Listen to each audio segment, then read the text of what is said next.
ভাষা কি বলে মেলা দেখা হলো, কলা বেচা হলো, বলছে না? অনেকে জালসা শুনতে যাচ্ছে, সঙ্গে আমার নবী মা ফাতেমাকে সঁপে দিলেন আর বললেন, মা, এ মা ফাতেমা, দেখো আজকে যেই লোকটাকে, যে আলীকে তোমার সঙ্গে দিয়েছি, যদিও অর্থ নাই তার কাছে, যদিও নাই তার পুঁজি, যদিও নাই তার বাড়ি, যদিও নাই তার ঘর, তবে আল্লাহর কাছে সবথেকে বড় পছন্দনীয় আছে। এই ফাতেমা, তুমি তার প্রতি সন্তুষ্ট হয়ে যাবে, তার প্রতি নারাজ হবে না, যা দিবে তাতেই তুমি রাজি হয়ে যাবে। হযরত আলী কথা যখন বুঝালেন, আমার নবীর বেটি মা ফাতেমা খাতুনে জান্নাত বলেছিলেন, আব্বা আপনি যা যা বলেছেন প্রতিটা কথা আমি অক্ষরে অক্ষরে পালন করব, বলুন সুবহানাল্লাহ। আমার নবী সেই সময় ফাতেমাকে সঁপে দিলেন আলীর হাতে। আলী এবার যাবেন কোথায়?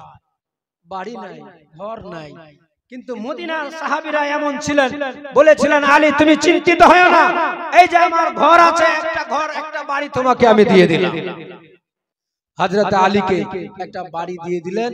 আলী আমার নবীর বেটি ফাতেমাকে নিয়ে ওই সাহাবীরা যে মুহাব্বত ভালোবাসা নিয়ে বাড়ি দিয়েছিল, সেই বাড়িতে আলী জীবন কাটাচ্ছে। কেমনি করে?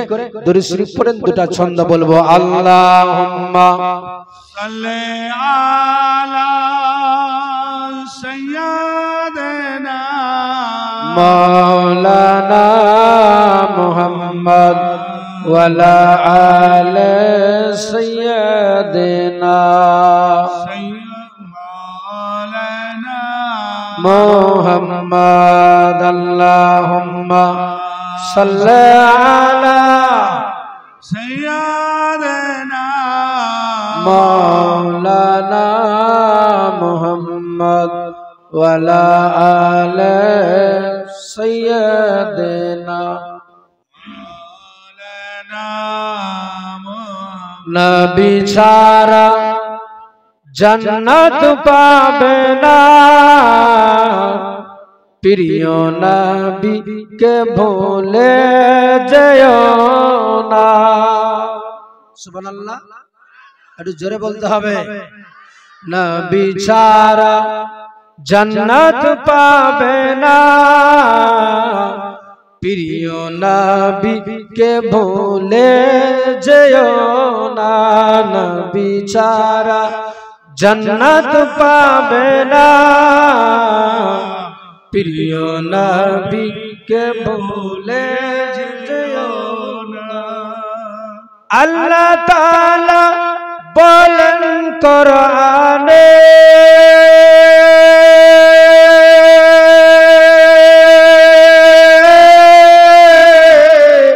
যা আছে আসমান জমিনে, আল্লাহ তাআলা বলেন কোরআনে,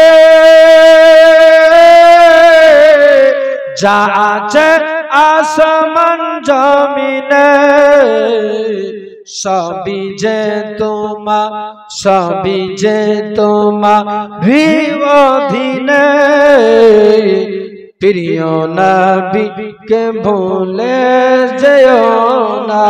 নবী ছাড়া জান্নাত পাবে না,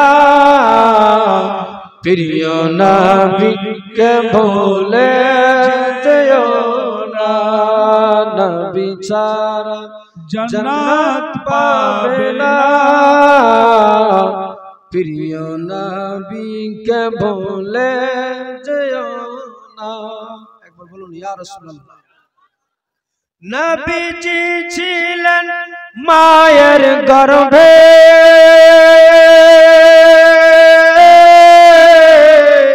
পিতা চলিলেন ব্যবসাতে। নবীজি ছিলেন মায়ের পেটে, পিতা চলিলেন ব্যবসাতে। आसर पाथे से फिरे एलो ना स्वामी हारा होलन माया में ना नबी चारा जन्नत पावे ना प्रिय नबी के भूले जयो ना नबी चारा जन्नत पावे ना प्रिय नबी के भूले जयो ना। शेष छंद बोलছি बेरेली रे ओई अहमद रजा किताब लिखन बोझर बोझा बेरेली रे ओई अहमद रजा किताब लिखन बोझर बोझा तीनर किताब पढ़े दुनिया प्रिय नबी के भूले जयो ना नबी चारा जन्नत पावे ना प्रिय नबी के भूले जयो ना नबी चारा जन्नत पावे ना प्रिय नबी के भूले जयो ना। বলছিলাম আমার নবী দো জাহানের বাদশা বাড়ি থেকে চলে গেলেন। আমার নবী বেটি ফাতেমা খাতুনে জান্নাত জীবন যাপন কাটাতে লাগলেন। আস্তে আস্তে সময় যাচ্ছে, শর্টে বলছি কারণ অনেক লম্বা ইতিহাস আছে। আমার নবীর বেটির মা ফাতেমা খাতুনে জান্নাত তিনি গর্ভবতী, তিনার গর্ভ থেকে সন্তান জন্ম নিয়েছিলেন যার নাম ছিল ইমাম হাসান। বলুন সুবহানাল্লাহ। পবিত্র রমজান মাসে ইমাম হাসান দুনিয়ার বুকে আসলেন। এক বছর পরে তারপরে আবার এখানে দুদিন লেগে যাবে বলে এদিকে শর্ট করে দিচ্ছি। তারপরে আবার আমার নবীর বেটি মা ফাতেমা খাতুনে জান্নাতের কলেজার টুকরা সন্তান যার নাম হুসেন।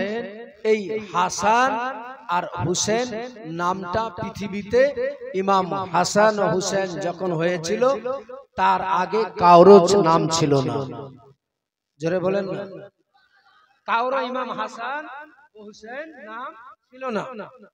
এই নামটা আল্লাহর পক্ষ থেকে জান্নাত থেকে জিবরিল আমিন নিয়ে এসেছিল। ইমাম হাসান আর হুসেন আমার আল্লাহ তাআলা জান্নাত থেকে এই নাম দিয়ে পাঠিয়েছিলেন। শুনেছেন? যার জন্য ঘটনাকে খুব শর্ট করে সামনে বাড়ি। ইমাম হাসান ও হুসেন রাদিয়াল্লাহু তাআলা আনহু এনারা আস্তে আস্তে বড় হতে লাগলেন। কি হচ্ছে? বড় হচ্ছে। নবী নওয়াসা জানের জান বড় হচ্ছে যখন, সেই সময় আমার নবী দো জাহানের বাদশা এই দুই জনারই নাম রেখেছেন আমার নবীজি। আপনারা শুনে হবেন যখন ইমাম হাসান হয়েছিল, হুসেন হয়েছিল, হযরতে আলী বলেছিলেন ফাতেমা, ও ফাতেমা বলো নাম কি রাখবে? সেই সময় ফাতেমা বলেছিলেন ওগো স্বামী, ওগো আমার মাতার তাজ, তুমি তো আছো, নাম কি রাখা যাবে একমাত্র তুমি বলতে পারবে। সেই সময় বলেছিল না স্বামী গো তুমি বলবে। বলে তুমিও যখন বলবে না আমিও বলবো না, তাহলে আমাদের দ্বারা রাখা হবে না। আমার রাসূলুল্লাহর কাছে জিজ্ঞেস করতে হবে কি নাম রাখা যাবে। আমার নবী যখন এসেছিলেন বাড়িতে, আমার নবীজি জিজ্ঞেস করেছিলেন ও ফাতেমা, ও আলী, এই তোমার কলেজার টুকরা সন্তানের নাম কি রেখেছ বলো। বলে ইয়া রাসূলুল্লাহ, ইয়া হাবিবাল্লাহ, নবী গো আপনি থাকতে আমরা নাম রাখবো, এটা কি হতে পারে? ইয়া রাসূলুল্লাহ, ইয়া হাবিবাল্লাহ, নবী গো, আমরা কেউ নাম রাখি না, আপনি নাম রাখবেন। আমার নবী বললেন, আলী তুমি কেন রাখলে না? বলে, আপনি থাকতে আমি কেমন করে রাখবো? আমার নবীর বেটি ফাতেমা বলতে লাগলেন, আব্বা গো, আপনি নাম রাখবেন, আমি বলতে পারবো না। আমার নবী বলেছিলেন, ও ফাতেমা চিন্তিত হয় না, যখন তুমি নিজের সন্তানের নাম রাখলে না, আলীও যখন নিজের ছেলের নাম রাখলো না, আমি নবী হয়ে আমার নওয়াসাদের নাম আমিও রাখবো না। হযরত আলী সেই সময় বলেছিলেন, ইয়া রাসূলুল্লাহ, ইয়া হাবিবাল্লাহ, নবী গো, তাহলে আমাদের বলতে কি কোনো মিস্টেক হয়ে গেল? মা ফাতেমা বলেছিলেন, আব্বা কেন আপনি নারাজ হয়ে গেলেন? কেন আমার ছেলের নাম রাখবেন না? আমার নবী বলেছিলেন, ফাতেমা তুমি চিন্তিত হয়ো না, যখন তোমরা কেউ রাখলে না, আমিও রাখতে চাই না। আমি দেখতে চাই আমার এই হাসান, এই আমার নাতির জন্য আমার আল্লাহ তাআলা কি নাম দিয়ে পাঠাচ্ছে। আল্লাহ তাআলা সেই সময় বলেছিলেন, যাও জিবরিল, যাও যাও তাড়াতাড়ি করে চলে যাও জান্নাত থেকে, এই নাম রাখবে হাসান, যার নাম ছিল সাব্বাহ, মানে হাসান নাকি রেখে দিবে। আবার ওই হোসেনের নামটাও আমার আল্লাহ তাআলা জান্নাত থেকে জিবরিল দ্বারা পাঠিয়েছিলেন। আমার রাসূলুল্লাহর কানে কানে মুখ লাগিয়ে বলেছিলেন, নবী গো, এই আপনার নওয়াসার নাম রাখবে হোসেন। আমার নবী বলতে লাগলেন, ফাতেমা এই আমার জানের জান নওয়াসার নাম থাকবে হোসেন। আমার নবী বলার পরে যেমনি বলেছে, জিবরিল আমিন সেই সময় দাঁড়িয়ে আছে। আমার নবীজি সেই সময় বলেছিলেন, বলো জিবরিল আর কিছু বলবে? সেই সময় জিবরিল আমিন বলে, নবী গো, ওগো আকা, একটা কথা বলতে চাই এই মুহূর্তে। নবী আমার বললেন, বলো কি বলতে চাচ্ছ এই মুহূর্তে? আমার নবী বলেন, বলো জিবরিল কি বলবে, কি বলবে বলো তাড়াতাড়ি করে। আর জিবরিল আমিন বলে, নবী গো, আপনারে বলতে গেলে আপনার কলেজা ফেটে যাবে। নবী আমার বলে, বলো জিবরিল কেন আমার কলেজা ফেটে যাবে? আমার নবী সেই সময় যেমনি জিজ্ঞেস করেছে, জিবরিল আমিন বলতে লাগলেন, ইয়া রাসূলুল্লাহ, এর নাম হোসেন কেন আছে আপনি জানেননি? আমার নবী বলে, কেন কেন বলো বলো। বলে, নবী গো, আপনার তো সব জানা আছে, তারপরেও আপনি জিজ্ঞেস করেন আমারে। আমার নবী বলেন, বলো জিবরিল কেন?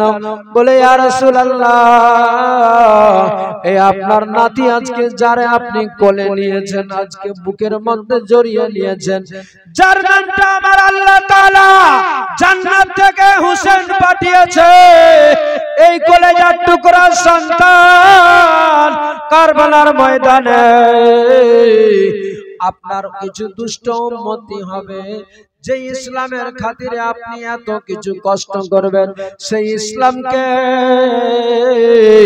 জিন্দা রাখার জন্য আপনার নাতি কলেজার টুকরা হোসেন নিজের আল আওলাদ, নিজের জান মাল সব কিছু লুটিয়ে দিবে কারবালাতে। শেষ পর্যন্ত ইয়া রাসূলুল্লাহ নিজের জীবনটা দিয়ে দিবে, নিজের গলা কাটিয়ে দিবে আপনার ইসলামের খাতিরে। নবী গো,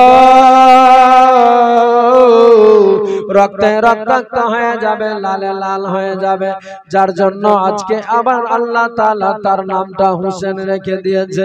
আমার মায়ার নবী, দয়ার নবী সেই সময় বলেছিলেন, বলো কি জিবরিল? সঙ্গে সঙ্গে আমার মায়ার নবী, দয়ার নবীর সামনে ওই জিবরিল আমিন মাটিও নিয়ে এসেছিলেন বাবা কারবালা থেকে। এক মুষ্টি মাটি এনে দিয়ে দিলেন আমার নবীর সামনে। বলে, নবী গো, এই মাটিটা রেখে দিবেন আপনি নিজের কাছে। বাবা অনেক লম্বা ইতিহাস আছে। আমার নবীজি এইভাবে করে নিজের নাতিদের নাম রেখে দিলেন বাবা। আমার মায়ার নবী দয়ার নবীর কলেজার টুকরা নাতিরা বড় হতে লাগলেন। আমার নবী মসজিদে নববীতে বক্তব্য দিচ্ছেন, ওয়াজ করে, নসিহত করে, আর সময় সময় আবার বাড়িতে এসে নিজের নাতিদেরকে দেখে। এ বেরাদার মুসলমান বাবাজি ভাইরা, আমার মায়ার নবী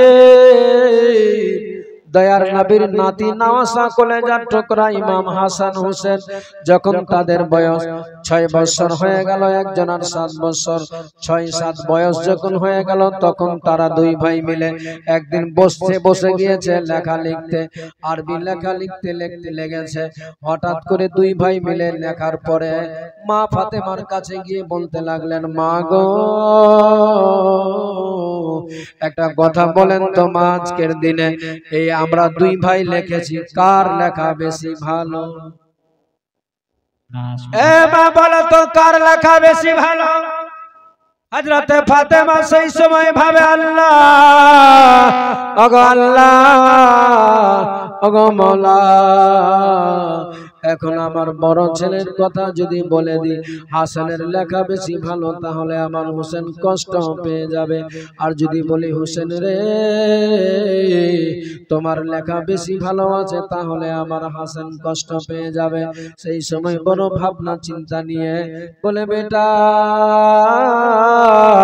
ও আমার কলেজার টুকরা সন্তান রে, আমি বলতে চাই না এই মুহূর্তে তোমাদেরকে, যাও যাও যাও যাও, তোমার আব্বার কাছে গিয়ে জিজ্ঞেস করবে, তোমার বাবা বলে দিবে কার লেখা বেশি ভালো আছে।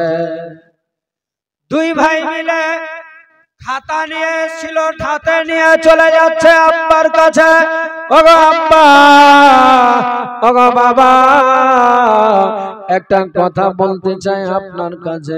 বলে, বলো বেটা, কি বলবে? বলে, আব্বা গো, আচ্ছা বলুন তো, আমরা দুই ভাই লেখা লিখেছি, কার লেখাটা বেশি ভালো? একটু বলে দেন না তাড়াতাড়ি করে। ইমাম হাসানের লেখা বেশি ভালো না আমার লেখা বেশি ভালো? আমার দাদার লেখাটা বেশি পছন্দ না আমারটা বেশি পছন্দ? আমার নবীর নওয়াসা জানেরা যেমনি এই কথা জিজ্ঞেস করেছে, হযরতে আলী বড় চিন্তায় পড়ে গিয়েছে। হযরতে আলী সেই সময় ভাবে, আল্লাহ, ওগো মাবুদ, এখন যদি আমি বলি তাহলে কার লেখা ভালো বলবো? যদি বড় ছেলের বলি তাহলে ছোটর মনে দুঃখ হবে, ছোটর কথা বলতে গেলে বড় দুঃখ পেয়ে যাবে, যার জন্য হযরতে আলী আর ফয়সালা দিতে চাই না। এ বেরাদার, সেই সময় আলী বলেছিলেন, বেটা রে, তোমার মাকে কি তুমি জিজ্ঞেস করেছো? বলো। বলে, ও আব্বা, আমার মায়ের কাছে গিয়েছিলাম, আমার মা কোনো উত্তর দিল না, তোমার কাছে পাঠিয়ে দিল, বলো আব্বা গো, তুমি একটু বলে দেন দয়া করে। হযরতে আলী বলতে লাগলেন, বেটা রে, যখন তোমার মাও বলতে পারলো না, আমিও কেমনি করে বলতে পারবো তোমার সামনে? না না, আমার দ্বারা হবে না। তবে বেটা, তোমাদের লেখার ফয়সালাটা যদি দিতে পারে, একমাত্র তোমার নানাই দিবে।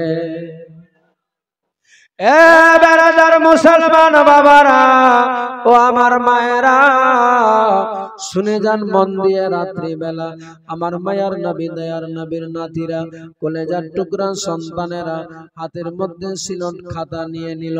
নানা নানা নানা নানা নানা গো, ওগো নানা কোথায় আছেন? নানা কোথায় পাওয়া যাবে? নানা চলে গেলেন দৌড়াতে দৌড়াতে বাড়িতে গিয়ে দেখা যায় নানা নাই। চলে গেলেন আবার মসজিদে নববীতে, দেখা যায় আমার মায়ার নবী কামলিওয়ালা নবী অনেক সাহাবীদেরকে নিয়ে আলোচনা করে, হাদিস কোরআনের কথা তাদেরকে দিনের দাওয়াত দিচ্ছে, দিনের বিষয়ে আলোচনা করে। আর সেই সময় ইন দি মিন টাইমে দুই ভাই মিলে আমার রাসূলের সামনে হাজির হয়ে গিয়েছে। ইমাম হোসেন গিয়ে বলে, নানা, ওগো নানা, একটা কথা বলবো গো নানা, আমার নবী বলেন ভাই একটু বসে যাও, অনেকে রয়ে আছে তাদের সঙ্গে আগে আলাপটা শেষ করিয়ে তারপরে তোমাদের সঙ্গে কথা হবে।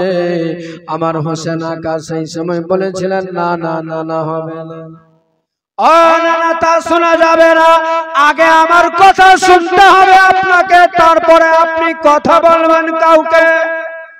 সব সাহাবীরা দেখছে আমার নবীর নাতির দিকে, বলে আল্লাহ, যার জন্য দুনিয়া তৈরি হয়েছে, যার জন্য আল্লাহ দুনিয়া বানিয়েছে, আজকে তার জন্য আমরা পাগল হয়ে আছি। আর তার নাতিরা বলছে যে আগে আমি বলবো তারপরে আপনি বলবেন। অনেকের মনে বড় দুঃখ হয়ে গেল, কিন্তু আমার নবী সারা দিয়ে বলছে না না, কেউ কিছু বলবে না, কারণ তোমরা জানো নি এই হোসেন মানে আমি, হোসেন আমার কলেজার টুকরা, আমার হোসেনকে কেউ যদি কষ্ট দেয় আমারে কষ্ট দেওয়া হবে, আমার হোসেনকে কেউ যদি গালি দেয় আমারে দেওয়া হবে, আমার হোসেনকে কেউ যদি কোনো কথা বলে আমারে বলা হবে, আমার হোসেন যদি খায় আমার খাওয়া হবে। অতএব তোমরা কেউ কোনো কথা বলবে না। আজকে আমার হোসেন কিছু বলতে চাই, আগে আমি তার কথা শুনবো। আমার নবী দো জাহানের বাদশা কামলিওয়ালা নবী ইমাম হোসেনকে জড়িয়ে ধরে নিলেন বুকের মধ্যে।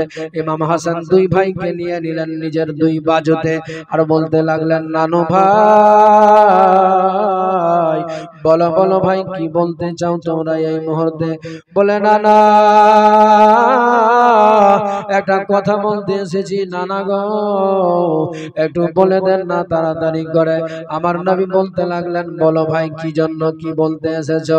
বলে নানা গো, এই দেখেন আমরা দুই ভাই মিলে লেখা লিখেছি, আমিও লিখেছি খাতার মধ্যে, আমার দাদাও লিখেছে, একটু বলে দেন তো আপনি তাড়াতাড়ি করে। আমার মাকে জিজ্ঞেস করেছি, আমার মা বলতে পারলো না, আমার বাবাকে জিজ্ঞেস করেছি, আমার বাবাও বলে না, তাই চলে এসেছি আপনার কাছে। ওগো নানা, একটু বলে দেন না কার লেখাটা বেশি ভালো আছে। আমার নবীর সামনে বলছেন নানা গো, এটা তুমিও বলতে পারবে, একটু তোমারে আজকে ফয়সালা দিতে হবে, তোমারে পরিষ্কার করে বলে দিতে হবে কার হাতের লেখা বেশি ভালো আছে। আমার নবী বড় চিন্তায় পড়ে গেলেন। বাবা দেখুন না, আমার মায়ার নবী দয়ার নবী ভাবছেন ভাব মনে মনে, আল্লাহ গো, আমার কলেজার টুকরি, আমার জানের জান মেয়ে ফাতেমাও এই ব্যাপারে ডিসিশন দিল না, এই ব্যাপারে কথা কোনো বলল না, আমার আপন জামাই আলীও বলল না কার লেখা ভালো। ওগো আল্লাহ, আজকে আমিও বলবো না, আমি চাই তোমার ফয়সালা। জোরে বলেন না, মাবুদ মাওলা, আমিও চাই আজকে তোমার কাছে ফয়সালা। কারণ আজকে যদি আমি বলি তাহলে আমার কোনো না কোনো নাতির মনে দুঃখ হবে। আমি চাই না আমার জানের জান দুইজনা, আমি তাদেরকে প্রচন্ড ভালোবাসি, যখন কেউ বলতে চাই না আমিও বলবো না গো আল্লাহ, আজকে তোমার জান্নাত থেকে তোমার কাছ থেকে জানতে চাই। আমার আল্লাহ নবী পয়গম্বর যেমনি বলেছে, সেই সময় আমার নবীর সামনে বাচ্চা দুটি দাঁড়িয়ে আছে, আমার নবীর কাছে বলতে লাগলেন নানা গো, কি হলো নানা, কেন বলছো না, কেন বলছো না, কেন আপনার কি মনে নাই, আজকে আপনি কি বলতে চাচ্ছেন না, কেন আপনি কি বলবেন না আমাদেরকে কার লেখা ভালো।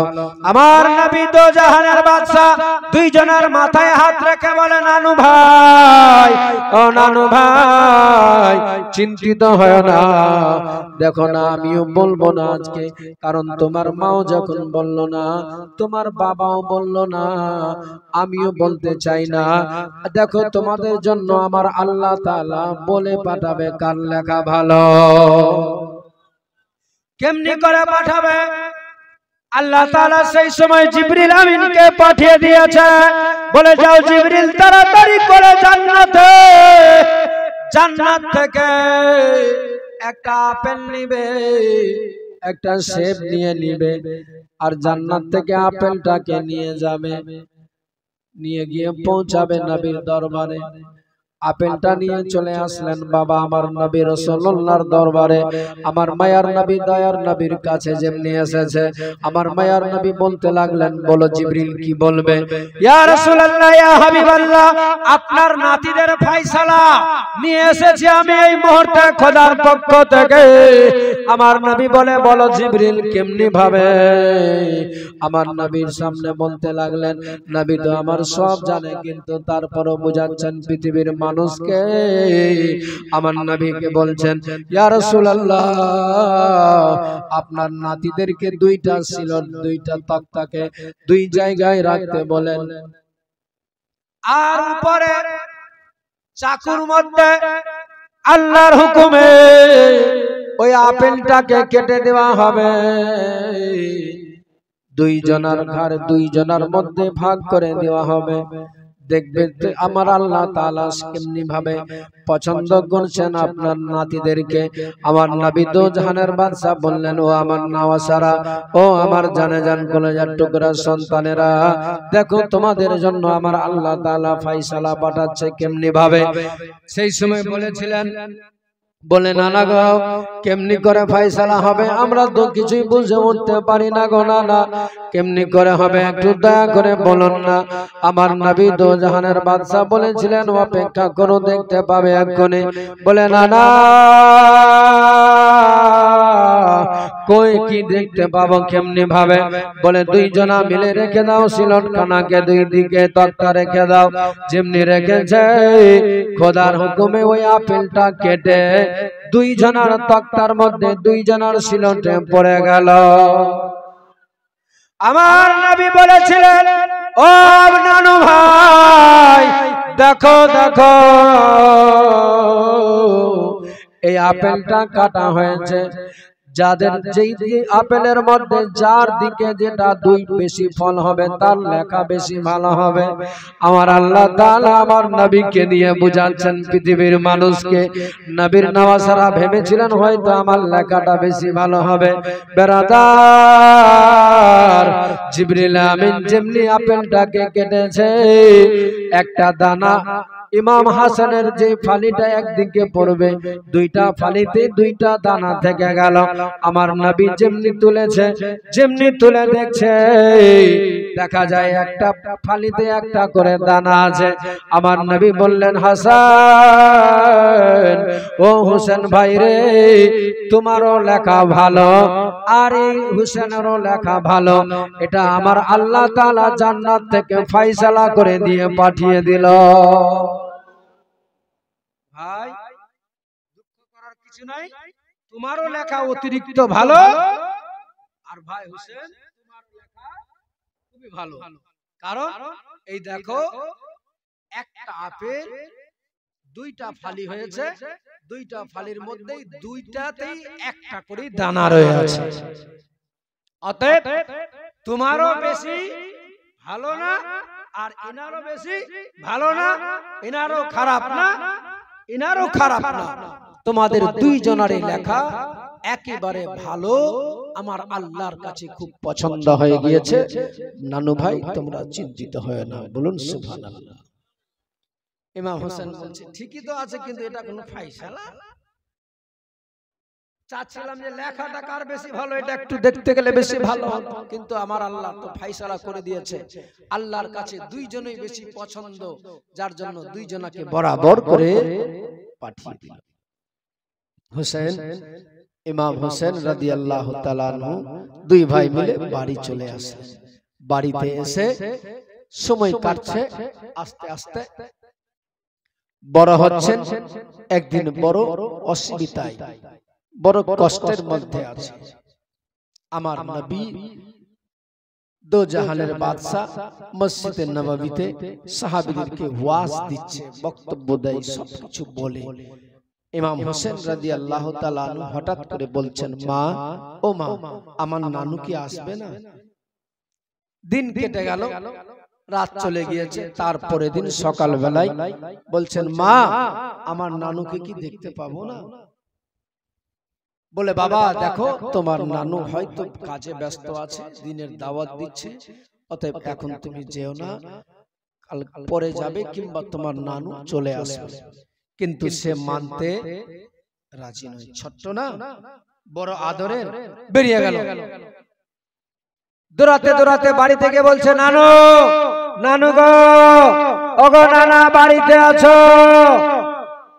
কোনো জবাব নেই। নানা বাড়িতে নাই, কোনো সাড়া পাওয়া গেল না। বেরিয়ে চলে গেলেন মসজিদে নববীতে। দেখছেন আমার নবী নামাজ পড়াবেন, বক্তব্য দিচ্ছে। ইমাম হোসেন বলছে আমিও চলে যাই ভেতরে। নবীজি আমার খুতবা পরিধান করতে করতে, বক্তব্য দিতে দিতে নিজের বক্তব্যকে থামিয়ে আমার নবীজি বলছেন ইশারা করে, ওই আমার হোসেন আসছে, তাকে আসতে দাও। বলুন সুবহানাল্লাহ। কোন কিতাবে আছে আমার নবী বক্তব্যকে বন্ধ করে নিজে ওই মেম্বারকে ছেড়ে পিছন দিকে গিয়ে হোসেনকে বুকে জড়িয়ে নিয়ে এসে নিজের মেম্বারে বসিয়েছে। বলছেন দেখো ও আমার সাহাবীরা, এই হোসেন হচ্ছে আমার জান, এই হোসেন হচ্ছে আমার প্রাণ, এই আমার হোসেন যেন কোনো কষ্ট না পায়। বলে আমার নবীজি বক্তব্য দিয়ে নামাজে যাচ্ছে। এ ব্রাদার, ও আমার মা বোনেরা, শুনেন মন দিয়ে, আমার মায়ার নবী, দয়ার নবী চলে গেলেন নামাজে।